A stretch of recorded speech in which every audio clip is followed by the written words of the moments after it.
Salut, bande de malades. C'est moi, c'est le docteur Pulamort.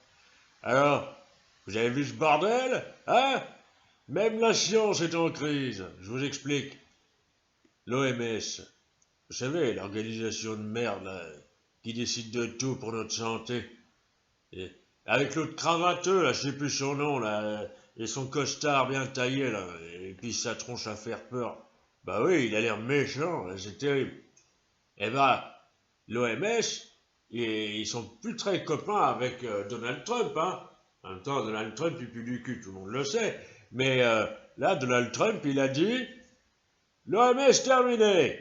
On coupe les ponts avec eux et on leur donne plus de pognon. Sans déconner. Eh ben, c'est encore les Américains qui dirigent le monde, hein. En même temps, quand vous voyez Donald Trump, vivement qu'il saute à la fin de l'année, hein. Bah ouais, parce que s'il reste au pouvoir, c'est vraiment les Américains sont aussi cons que les Français. Ah oui. Ah, faut savoir se retirer quand il est temps, hein, c'est sûr. Redescends-moi, s'il te plaît, redescends-moi. Et promis, si tu me redescends, eh ben, je mangerai toute ma soupe de sang de chien. Je te le promets. Allez, sois gentil. Non, je te descends pas, t'as été vilain. T'as critiqué ma soupe.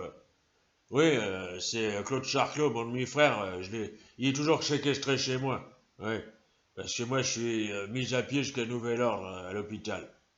Ils disent vous tuez trop de gens. Bah je dis en même temps c'est mon boulot. Bon, et là il est suspendu parce qu'hier soir j'ai tué un chien et j'ai pris son sang pour faire de la soupe. Alors moi j'ai dit je vais quand même pas te laisser crever de faim. Alors je l'ai nourri en lui donnant ma soupe. Il a dit c'est dégueulasse, il a même fait du vomi. Tu resteras suspendu tant que tu seras insolent. Et puis c'est tout. Non mais qu'est-ce que ça veut dire? En tout cas, pour en revenir en la crise entre Donald Trump, Donald le connard, et l'OMS, eh ben, je voulais dire par là que se retirer, c'était la moindre des choses quand l'échec faisait sentir l'odeur du cacaboudin. Bah oui. Tiens, un exemple par exemple. Les élections municipales sont pas terminées. Oui, ils vont nous emmerder fin juin apparemment. Et à Paris, hein, la favorite, ce serait Anne Hidalgo, pauvre Parisien. Enfin bon, et puis Cédric Villani, euh, il s'était présenté. Ouais, il était persuadé qu'il allait gagner. Il est en 5e position, ce con. Et puis, comme tous les traîtres de la République en marche, il a essayé de pactiser avec Anne Hidalgo. Bah oui, c'est ça, quand l'odeur du cacaboudin arrive, hein, on se pactise avec l'ennemi. Et ils n'auront pas réussi à trouver d'accord. En même temps, Cédric Villani, déjà, il faut déjà essayer de comprendre ce qu'il dit, déjà, c'est pas évident. En tout cas, maintenant, il se demande s'il va pas se retirer. Bah, il serait peut-être temps, t'es en 5e position, t'as aucune chance de gagner, du con. Enfin bon, pour bien comprendre son attitude, si on y arrive, on avait écouté son témoignage. On l'écoute, allez. Alors là, je voudrais dire que Anne Hidalgo, elle est pas très gentille. Non, elle est pas très gentille parce que elle veut pas que je joue avec elle à la mairie de Paris. Alors du coup, bah, je suis un peu désespéré parce que je me suis présenté à ces élections et j'avais fait un calcul mathématique. Et en général, en maths, je me trompe pas. Et dans mon calcul, j'avais dit bon, je me rallie à Manu Macron parce que il est candidat aux élections, il a gagné, donc là j'avais raison. Euh, et là, depuis les Gilets jaunes, la Macronie, ça descend en piqué, quoi.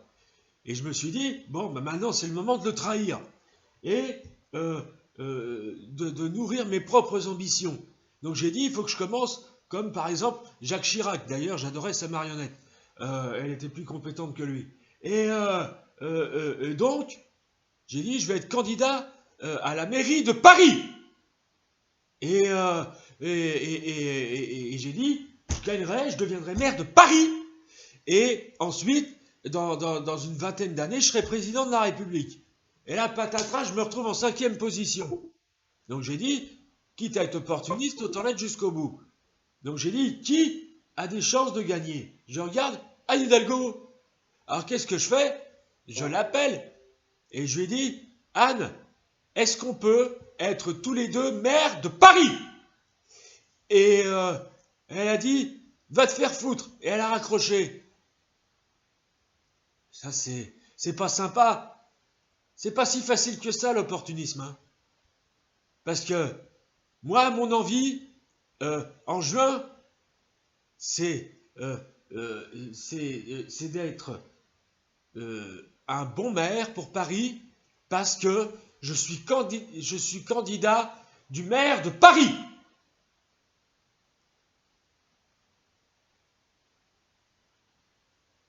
Vous êtes qui? Hein? Mais vous êtes qui? Alors, moi, la question que je me pose, oui, y en a-t-il un pour attraper l'autre? Je m'explique.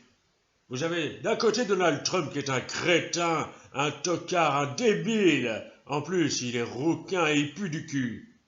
Et de l'autre, l'OMS, qui sont un ramassis de glands, hein, incapables d'avoir une idée scientifique cohérente. Bref, de quel côté se mettre? C'est difficile, hein? Enfin, quand vous voyez les émeutes à Minneapolis, vous comprenez que les Américains, ils sont plus vraiment du côté du roukmout. Ah là là. Mais je me pose une question qui n'a rien à voir. Enfin si, c'est un petit rapport de loin avec le domaine de la santé. Bon, en même temps, moi, ça y est, la santé, je suis comme Olivier Véran, j'y connais rien. Bah oui, je suis un médecin français. En fait, c'est le professeur Raoult.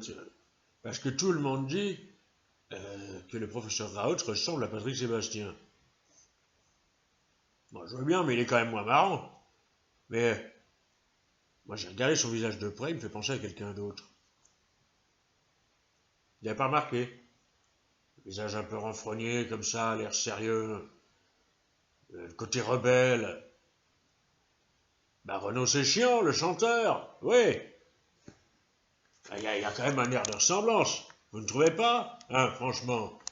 Ah, mon frangin adoré. Ah, je t'en supplie, détache-moi. Et je dirai à tout le monde que tu es le meilleur des frères qu'on puisse rêver d'avoir. Ah, c'est cocasse, tiens. Ah, t'es marrant, toi, hein? Fayot. Oh, le Fayot. Ah, il me lèche les bottes pour que je le détache, hein. Et puis, une fois que tu seras descendu, tu me mettras un coup de genou dans les couilles et tu te sauveras en courant. Hein? Tu te fous de ma gueule? Tu mériterais que je te tape, toi. T'as de la chance, je suis de bonne humeur. Donc, il aura juste une petite saignée tout à l'heure.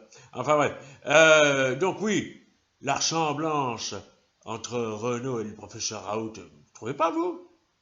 En tout cas, j'ai demandé à Renaud ce qu'il en pensait. Voilà ce qu'il me répond. Oui, alors, je tiens à faire taire les rumeurs. Comme quoi, le professeur Raoult, en fait, ce serait moi. Oui, parce que c'est pas moi. D'abord, je suis pas scientifique, moi. J'écris des chansonnettes. Et des petites chansonnettes. Et d'ailleurs, j'ai trouvé un slogan pour le professeur Raoult. C'est Raoult, perds pas la boule. Oui, c'est pourri. Mais depuis que je bois plus, j'ai du mal. Et donc oui, je ne suis pas le professeur Raoult parce que il y a quand même des différences. Ben oui. Par exemple, lui, quand il parle, c'est des termes scientifiques, c'est compliqué, mais on l'entend. Moi, quand je parle, on comprend que dalle ce que je dis. Ouais. Et puis, la différence aussi, c'est que j'ai pas l'air comme ça, mais moi, au moins, je me lave les cheveux. Voilà, vous voyez bien que lui et moi, on peut pas être la même personne. Ouais. Bon, je vous laisse. Je vais écrire des chansonnettes. C'est vrai qu'il y a quelque chose, hein. L'air de famille est flagrant, hein. C'est pas comme l'autre abruti qui est suspendu à la corde, je ressemble pas du tout.